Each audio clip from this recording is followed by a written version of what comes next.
what people do when they drink, stuff they wouldn't do when they were sober. Puts hair on your chest. But they have this ingenious idea to build a fence to keep the shark out. If you say so. I mean, the New Jersey coastline, the Atlantic coast is pretty big. I don't know how much you can fence off, but whatever. He apologizes to his best friend for flipping out on him after they put this fence up because he feels safer now. You realize it's not his fault, you know. All those moments of clarity that he had from drinking, you realize, you know, there wasn't nothing he could do about it. It's nobody's fault. But then this professor guy comes into town telling him, you know, that it's not a freak occurrence. This shark may be crazy. He's like a rogue shark. He starts telling him, you know, how it could be, you know, a rare shark that actually goes for people and attacks them, but whatever. Then this hunter guy is introduced to the story. He's like a hunter. Well, he's not really even, he don't look like a hunter. He's not like, you know, the guy from Jaws. I forgot the song they sing at the end. I was about to sing it, but, I'm tired and I want to go to bed. It's something like that. I can't remember, but he's not like that guy. Not like, what was his name? Quinn. He's not like Quinn. Quinn was like a hardcore hunter, you know. He's a shark hunter. He's got like shark teeth embedded in his abdomen from bites and stuff, you know.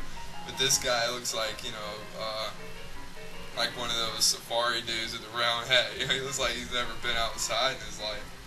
But they introduce him, and you don't really hear much from him. But then Cap's out having a drink and a pipe on the bridge, and he sees this shark swim in the creek.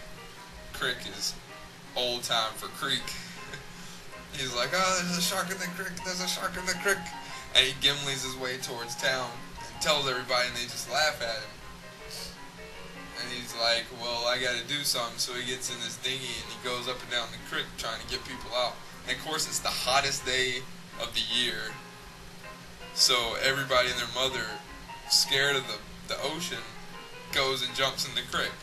The shark knew this. The shark knew this, I think. So he headed to the creek too. And Cap tries to warn everybody, and of course it doesn't work because he's an old drunk. And a little kid gets bitten and drowned and goes up under the water, and they come to look for him. These three old, well, gentlemen, men, young dudes, come and jump in the water trying to find him. And two of them lose their nerve and get out. They're like, I can't, that's all I've got. They get out of the water. I don't blame them. I wouldn't jump in the first place. But the last guy still in there happens to be the lifeguard's best friend. And but when they got out, he's like, he just swallows, grabs his balls and goes back up under, looking for this kid, because he's like, you know, my lifeguard buddy would do the same thing, so I gotta show him up. And so he goes down and he comes back up, he finds the kid's body, and he comes up with the kid like holding him just by the arm, dangling, I got him. No, he didn't do that.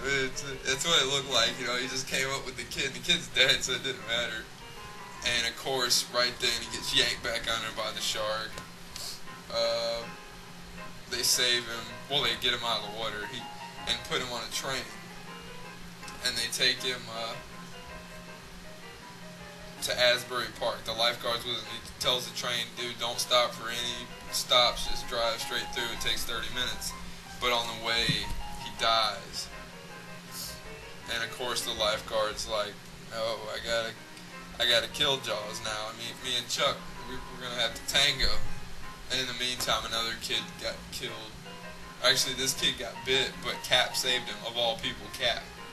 Cap pulled him out of the water and pulled him in his dinghy. And yeah, so that's that. And so that was the last attack. But now the whole town's gone. They don't know it. They go crazy. They start shooting in the water at nothing, throwing dynamite in the creek and stuff. And then you got the people like me that are trying to make money off the situation. And so they are like taking pictures of people shooting guns in the water and charging them for it. You know, here, shoot in the water for 5 cents and I'll take a picture. And that happens, and the lifeguard's just sickened by it. because he's like, the shark could still be out there, and these people are in this time of crisis are just trying to make $1. Well, you got rent to pay and kids to feed. It's all about the dollar. I don't have kids, but whatever. It's hard enough taking care of me. But anyways, Cap is what really disappoints him. Cap disappoints him. He has this shark. I don't know if it's real or if it's fake, but it looks fake to me. I think he caught it. It's this small little shark, and he hangs up by his boat and charges 5 cents a nickel. That's like $30 back then. He charges people to come see this shark, and he's like, "This is the man-eating shark." Of course, yeah, or whatever. I could thump that shark in the nose, and he'd probably run away. But he's ashamed of Cap. Cap's just like everybody else now. Because Cap doesn't need money. What does Cap need money for? More liquor? He was trading the bartender fish for beer. What does he need money for? If I could trade fish for liquor, I'd be at Bullwinkle's all the time with some brim and some snapper, man. Oh crap! And Bullwinkle's is a bar for those that aren't from Tallahassee. So he's like, "Well, Cap, you need to tell the truth to the townspeople." And Cap's like, "No, they laughed at me when I tried to tell them last time. I'm not even gonna. No way, buddy. Forget those people." And the lifeguard's like, "Well, you could at least help me hunt this shark if you're not gonna tell them." And so Cap's like, "Yeah, it's reward money. All right, let's booze. Yeah, let's do it, man." So they go out in this boat, in Cap's boat. This is the first time I think he's ever sailed in his entire life, because he's always sitting by a drunk. But he goes out, and they come across this dinghy, another little boat, and there's a dude laying in it with an umbrella up and a net out in front. It's a small boat, like this big. It's serious. It's like one of those you put in a bathtub. And guy in there is the safari hunter looking dude, and he's like, they're like, "What are you doing, man?" "I'm out here to catch the shark." I'd like to see that. And he's got this net on the front of his boat, and his plan, if any of you watch my pterodactyl review, it's almost as good as Coolio's plan to kill the pterodactyls. Ingenious. But his plan is this net. He wants the shark just to swim by. No food, no fishing or nothing. He just wants the shark to swim by, get caught in this net, and pull the boat around in the ocean until he gets tired and dies. You're the hunter, dude. So,